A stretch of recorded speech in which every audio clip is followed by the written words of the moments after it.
cher Daniel, nous sommes ici à bord de l'Infiniti Q30.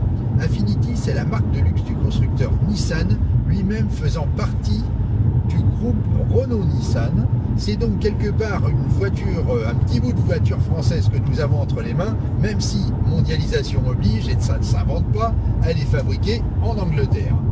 Infiniti, nous connaissons cette marque au travers du QX50, premièrement, qui était le FX50 au début, et donc cette espèce d'énorme 4x4 qui est absolument superbe, et toujours aussi superbe puisqu'il est toujours vendu.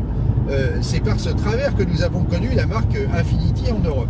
Il y a peu de temps, nous avons eu le nouveau Q50 qui est une berline familiale de luxe avec un style très particulier et très sympa. Et maintenant, ce nouveau modèle, c'est le Q30 qui joue sa partition de voitures luxueuses dans le domaine des voitures compactes. Et c'est cette version que nous avons entre les mains que nous essayons aujourd'hui. Et c'est la version sport, essence, turbo qui développe 208 chevaux.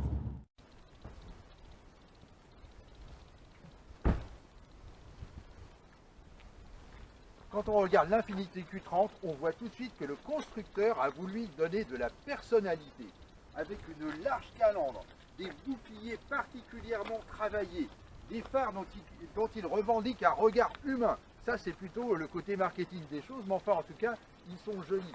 Les plans sont très travaillés, tout en préservant le volume intérieur. Ça ne joue pas sur le volume. Ensuite, un détail que l'on retrouve sur toutes les Infiniti, à la fin de la vitre de custode arrière, on trouve ce dessin absolument magnifique et qui est un signe de reconnaissance pour toutes les voitures de la marque.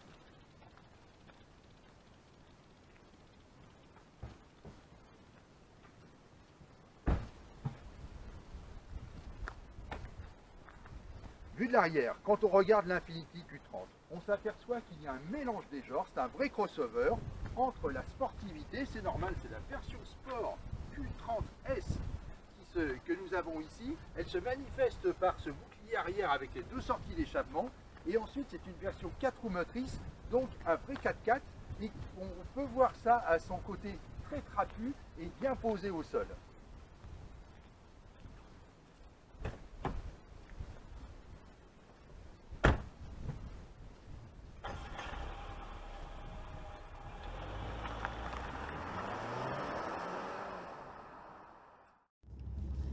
Franchement, à l'intérieur, c'est chouette. Ce qu'on aime particulièrement, c'est ce côté vertical là, du tableau de bord. On l'a bien en face de soi, ça donne un côté cossu et sportif. Le volant, il est un tout petit peu, mais alors vraiment tout petit peu, mais au début on s'y fait après, mais on le trouve un tout petit peu grand, mais c'est vraiment à la marge. Ensuite, le niveau de finition avec de l'Alcantara, tous les détails sont vraiment bien présents, sont bien finis. La laque noire, tout est nickel. Alors les commodos ici, là, bon, quand on ouvre la trappe, qu'on a un smartphone à charger, ici c'est un tout petit peu limite pour aller les chercher, mais enfin bon, c'est pas catastrophique. Hein. Il n'y a rien de catastrophique du tout dans cette voiture, bien au contraire, il n'y a que du plaisir, il n'y a que de la recherche, de la finition, du design. La casquette ici est superbe, tout est bien fini, et franchement, il n'y a rien à dire. La boîte de vitesse automatique de la Q30 dispose de 3 modes différents. Le mode drive classique avec un petit E qui veut dire Eco. Ensuite, on a le mode manuel qu'on peut activer par les palettes au volant ou par le petit bouton ici. Et le petit bouton que vous avez ici commande aussi le mode sport. Et donc qui donne des caractéristiques différentes, notamment un rétrogradage plus accentué, avec un régime plus haut,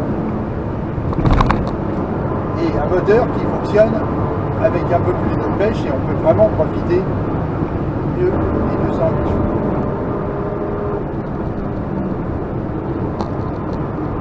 Et la tenue de route de la voiture, elle est tranquille.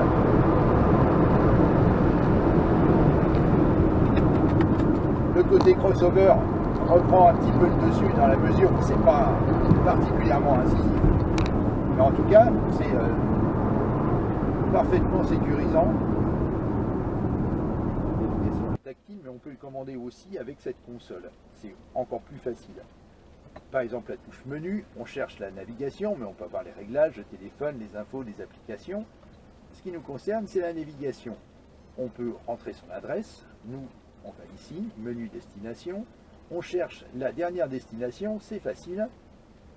Et on peut cliquer ici ou on peut tourner là, appuyer sur OK. C'est exactement la même chose.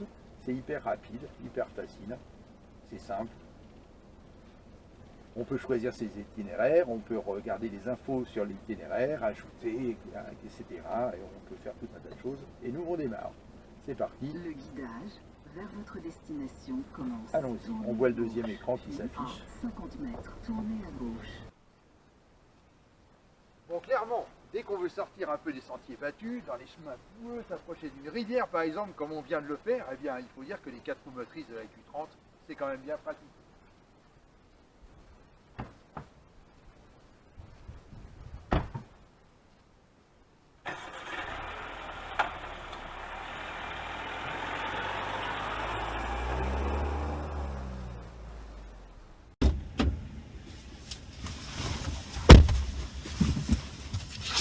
Alors effectivement, dès qu'il y a des chemins un peu boueux quand même, le 4x4, c'est quand même bien pratique.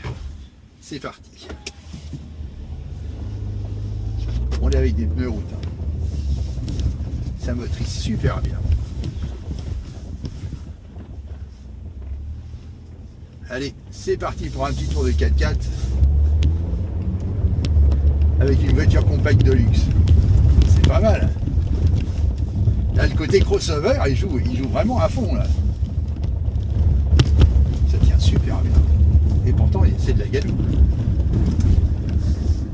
Par contre, l'ABS, c'est pas fait pour la boue. Il n'est pas déconnectable, malheureusement.